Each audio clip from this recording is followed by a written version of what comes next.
मित्रांनो, आमच्या घरात फक्त मी, माझी आई आणि बाबा राहत होतो. बाबांना नोकरीमुळे महिन्यात जवळजवळ 20 दिवस बाहेर राहावे लागत असे. माझी आणि आईची वयात फक्त 18 वर्षांचे अंतर होते. त्यामुळे आमची खूप जमत असे. एकदा आमची रोजची नोकरानी 15 दिवसांची सुट्टी घेतली. आईने विचार केला की नवीन नोकर बोलवण्याऐवजी स्वतःच दिवशी संध्याकाळी आईने झाडू काढली. तिने साडीचा आंचल चांगला बांधला होता. झाडू लावल्यानंतर तिने फरशीवर ओला कपडा फिरवायला सुरुवात केली. या दरम्यान तिने साडी आणि पेटीकोट थोडा वर खेचला. त्यामुळे तिच्या पायांचा थोडा भाग दिसू लागला.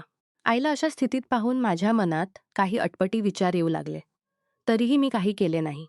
आता आई दररोज असेच कपडे नीट करून झाडू पोछा करू लागली होती. एक दिवस जेव्हा आई पुन्हा तशीच काम करत होती तेव्हा मला राहावेना. मी म्हणालो, आई तुम्ही अशा कपड्यात हे काम करू नका. आईने माझ्याकडे पाहिले आणि म्हणाली, काय झाले बाळा? मी म्हणालो, आई मला ठीक वाटत नाही. आईने विचारले, काय अडचण आहे तुला? मी धैर्य करून म्हणालो, आई तुम्हाला असे पाहून मला काहीतरी विचित्र वाटते. मनात काही वेगळेच चालते. आई हलक्या हसली आणि म्हणाली, कसे विचित्र? काय जाणवत आहे तुला? मी म्हणालो, बस डोक्यात काही उलटे सुलटे विचार येतात.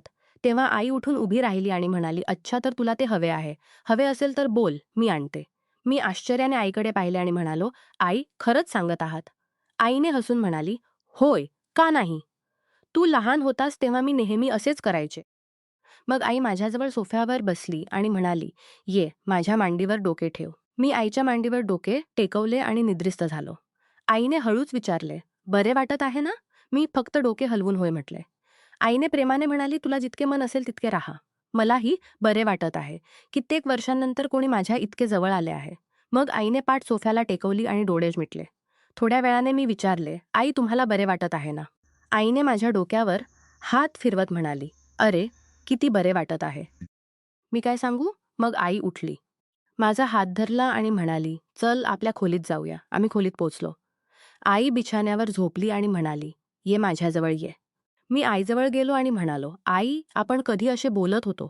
असे तर मी फक्त सिन्याचे संकेत केले. मी तिच्या बाजूला झोपलो. मग ती माझ्याकडे वळली आणि मला आपल्याकडे ओढत म्हणाली, बाळा आता बरे वाटत आहे ना? मी आईकडे पाहत म्हणालो, तुम्ही असे का विचारत आहात? माझ्यासाठी हा आयुष्यातील पहिला असा क्षण आहे. मला विश्वासच बसत नाही की हे इतके चांगले असू शकते. आईने माझ्या गालावर हात ठेवत म्हणाली, कित्येक वर्षांनंतर आज मला समाधान मिळाले आहे. तू जे म्हणालास त्यामुळे मला खूप आनंद झाला. जसे कोणी मला झऱ्याखाली न्हाऊ घालून ताजेतवाने केले आहे. तू माझ्यासोबत नेहमी असेच राहशील का?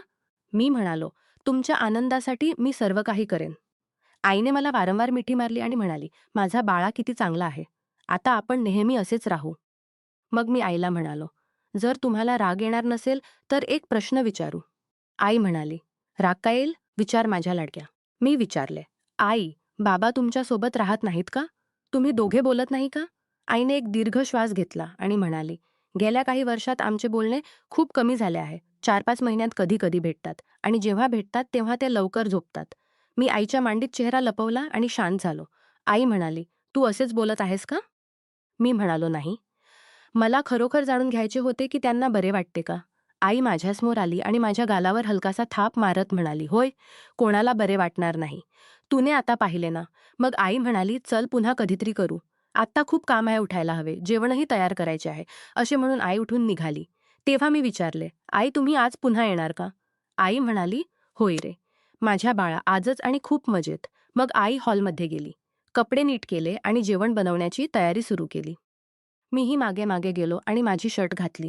जेव्हा आईने जेवण तयार केले तेव्हा आम्ही दोघांनी मिळून खाल्ले. जेवणानंतर आईने सर्व काही स्वच्छ केले. मग मी म्हणालो, आई तुम्ही म्हणाल्यात ना की बोलू. आईने माझ्या खांद्यावर हात ठेवत म्हणाली, होय रे बाळा, चल खोलीत. आम्ही दोघे खोलीत गेलो. आई हसत म्हणाली, मोठा समजूतदार झाला आहे माझा बाळा. मी उत्तर दिले, मी आधीच म्हटले होते, आता तुम्ही पाहिले ना? मग आई माझ्याजवळ आली आणि म्हणाली, जरा थांब. ती थोडी दूर जाऊन उभी राहिली आणि म्हणाली, मी तुला आधीच सांगितले होते, तू माझ्याजवळ येणार नाहीस. मी डोके हलवून सहमती दर्शवली. आता मी आईला पाहत होतो. तेव्हा आईने पुन्हा म्हटले, मी तुला काय म्हटले होते बाळा? माझ्या सांगण्याशिवाय जवळ येऊ नकोस. मी तिथेच उभा राहिलो. मग आईने माझ्याकडे पाठ केली आणि म्हणाली, ऐक, पुन्हा सांगते आहे, माझ्या सांगण्याशिवाय जवळ येऊ नकोस. असे म्हणून आई शांत झाली. मी शांतपणे आईला पाहत राहिलो. थोड्या वेळच्या शांतीनंतर आईने हाताने इशारा केला आणि म्हणाली, आता ये माझ्याजवळ. मी आईजवळ गेलो. मग आई हळूहळू ड्रेसिंग टेबलच्या आरशासमोर जाऊन उभी राहिली. मी आईला म्हणालो, "आई, हात बाजूला करा." आई म्हणाली, "का? काय अडचण आहे?" मी आश्चर्याने पाहू लागलो. मग मी आईला माझ्याकडे वळवले. तेव्हा आईने माझा हात धरला आणि बिछाण्याजवळ नेले. मी आईला म्हणालो, "आई, आता सरळ उभे राहा आणि हो, आता डोळे उघडून माझ्याकडे पहा." आईने डोळे उघडले. मग आईने हात कमरेवर ठेवले आणि प्रेमळ नजरेने मला पाहिले. मी काही वेळ त्यांना पाहत राहिलो. मग आई लाजत म्हणाली, "तुझ्या बाबांनीही मला कधी असे पाहिले नाही. पण तूने आता पाहिले ना?" मग आई म्हणाली, "आता झोप." थोड्या वेळाने आई म्हणाली, "अरे, तूने मला किती जोरात पकडले होते." मी लगेच आईकडे माफी मागितली. आईने प्रेमाने म्हणाली, "काही हरकत नाही. राग आला की असे होते." मी होय म्हटले. मग आई म्हणाली, "आता मी थकले आहे. मला झोपू दे." मी आईला विचारले, "आई, मी आज तुमच्याजवळ झोपू शकतो का? बाबा आले तर पुन्हा असा प्रसंग मिळणार नाही." आई हसत म्हणाली, "अरे, यात विचारण्याची काय गोष्ट आहे? इथेच झोप. मलाही मजा येईल. आणि जेव्हा बाबा येतील जर तू हवे असेल तर आपण काही सबब सांगून दुसरीकडे जाऊ. मी सर्व पाहेन." मी पुन्हा विचारले, "तर मी असेच झोपू?" आई हसली आणि म्हणाली, "तू तर मोठा खोडकर आहेस. माझ्या मांडीत झोप, खूप चांगली झोप येईल." मी पुन्हा विचारले, "खरंच?" आईने मला जवळ ओढत म्हणाली, "होय, कधी-कधी तुझे बाबाही असेच हवे असतात, तर त्यांनाही हेच म्हणते." मग आई मला प्रेमाने शांत करू लागली. थोड्याच वेळात मला झोप उघडले. घड्याळ पाहिले तर 2 तास गेले होते. मी लगेच आईकडे पाहिले. आई अजूनही जागी होती आणि मला खूप प्रेमाने पाहत होती. आईने विचारले, "झोप आली का?" मी म्हणालो, "नाही." "पण तुम्ही अजून जागे आहात." आईने माझ्या गालावर हात फिरवत म्हणाली, "मला झोप आली नाही. बस तुला पाहत राहिले." मग आई म्हणाली, "चल, पुन्हा थोपटून झोपवते." मी हसत म्हणालो, "अच्छा, इकडे पहा." मग आई माझ्याजवळ बसली, हसली आणि म्हणाली, "आता खुश आहेस?" मी आईच्या मांडीत डोके ठेवत म्हणालो, "खुश आहे." इतका खुश की सांगता येणार नाही. आईने माझ्या केसांत बोटे फिरवत म्हणाली, "आज मलाही खूप आनंद झाला." मी विचारले, "पण तुम्ही बाबांशी नाराज तर नाही ना?" आईने मला लाड करत म्हणाली, "कधी-कधी असे होते." तेव्हा मी लगेच म्हणालो, "पण हे लवकर ठीक होईल." आई मजाकाने राग दाखवत म्हणाली, "अरे, तुला नेहमी इतकी घाई का असते?" मी हट्ट केला नाही. "उद्या नाही. आजच. बस 10 मिनिटे आणखी राहा." "ठीक आहे." आईने काही उत्तर दिले नाही. तिने हळूच माझे डोके मांडीतून काढले आणि माझ्याजवळ झोपून डोळे बंद केले. 10 मिनिटांनंतर मी आईला हलवले आणि म्हणालो, "आई, 10 मिनिटे झाले." आईने मला प्रणाम केला आणि म्हणाली, "चल, जसे तू हवे तसे झाले, पण तू मोठा हट्टवादी झाला आहेस आणि आता तुला याची सवयही लागली आहे." मग आई म्हणाली, "मी आता अशीच पडून राहीन. तू जाऊ शकतोस." तिने लाईट बंद केली आणि डोळे मिटले. तेव्हा मी विचारले, "आई, तुम्हाला बाबांशी फसवणूक केल्यासारखे वाटत नाही का?" आई म्हणाली, "बाळा, जे झाले ते झाले. आता त्याचा विचार करून काय फायदा? होय, मला बाबांशी फसवणूक केल्यासारखे वाटते, पण मी कोणा दुसऱ्यासोबत काही केले नाही. बस माझ्या प्रिय बाळासोबत आहे. आता मला काही चुकीचे वाटत नाही. आता झोप." मीही झोपते. मी म्हणालो, "आई, माझी आणखी एक इच्छा आहे, पण कशी पूर्ण करायची ते समजत नाही." "सांगू का?" आई म्हणाली, "होय, सांग." मी म्हणालो, "मला एकदा खरी आई खऱ्या अनुभवासह पाहायची आहे." आई म्हणाली, "हे थोडे कठीण आहे, पण अशक्य नाही. जेव्हा बाबा येतील तेव्हा आपण प्रयत्न करू. बाबांना दारू पिणे आवडते. मी त्यांना थोडी जास्त पाजू. मग जेव्हा आपण बोलू तेव्हा पहा. त्यांना काही कळणार नाही. आपण हलकी रोशनी ठेवू जेणेकरून तुला स्पष्ट दिसेल." मी म्हणालो, "किती छान योजना केली आहे." आई म्हणाली, "पण जेव्हा बाबांशी बोलणे होईल तेव्हा तू मना करणार नाहीस ना?" मी उत्तर दिले, "अरे, जेव्हा ते असतील तेव्हा माझे काम लवकर कसे होईल? जशी बोलणे संपेल मी तुझ्याजवळ येईन. आता चिंता सोड. मी सर्व सांभाळेन." मग आम्ही झोपलो. पुढचे 2-3 दिवस असेच गेले. बाबा येईपर्यंत मी आणि आई दिवसात 3 वेळा बाहेर फिरत होतो.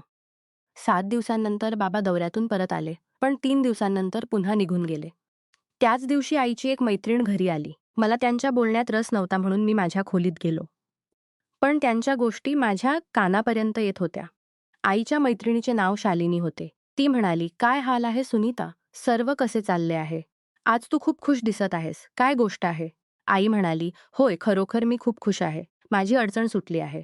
पण तू उदास का दिसत आहेस?" शालिनी म्हणाली. मी प्रयत्न केला पण काही होत नाही. आई म्हणाली, "शालिनी, मला अजूनही तो आदर मिळत नाही." शालिनीने विचारले, "अरे, खरंच?"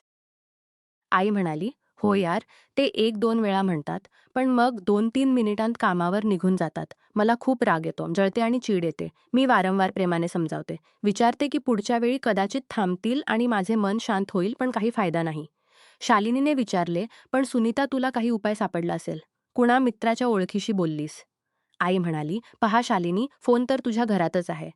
तू तुझ्या रोहनला का सांगत नाहीस? तो चांगला आणि तरुण मुलगा आहे. तुझी मदत करेल."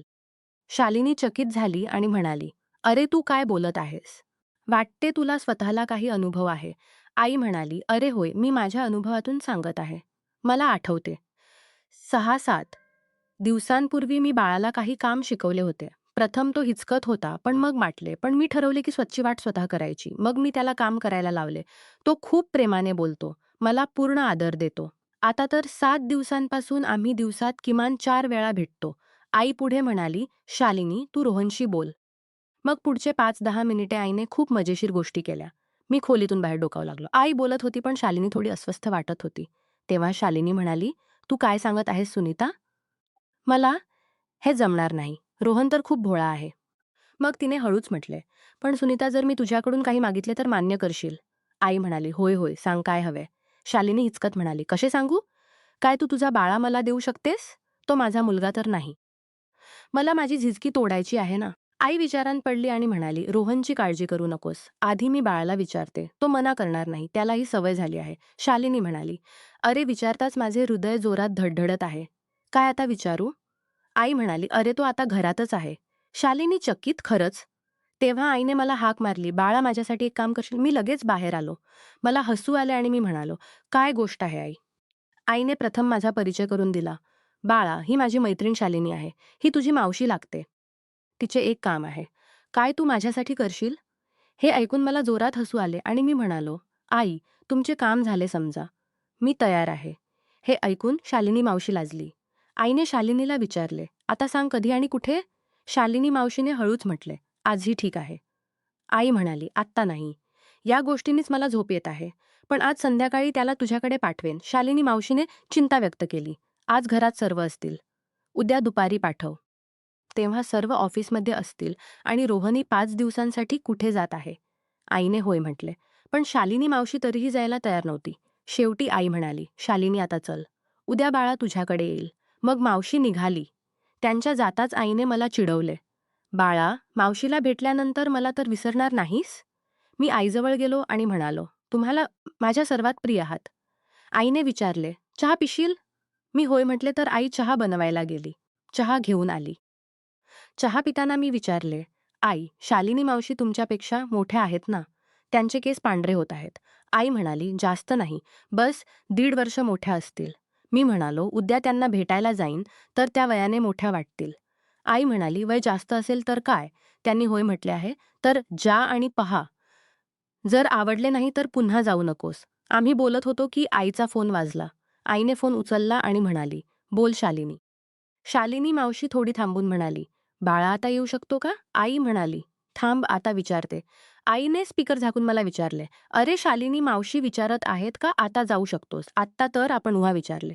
मी हसत म्हणालो, "मला काही अडचण नाही." "पण अंकल आणि रोहन?" तिने म्हटले, "अंकल अचानक दौऱ्यावर गेले आहेत.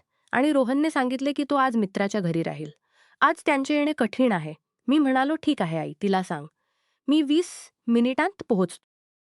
आईने फोन कानावर लावत म्हणाली, "त्याला काही अडचण नाही. मी आत्ता पाठवते. तो 20 मिनिटांत पोहोचेल. तू तयार राहा आणि होय शुभेच्छा." मी लवकर चहा संपवला.